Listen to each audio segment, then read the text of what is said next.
fai vedere. Io con Brahms sono un po' sciarriato.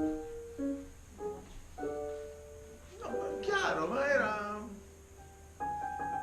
Poi, liscia gassata o Ferrarelli? Liscia, gassata o Ferrarelle?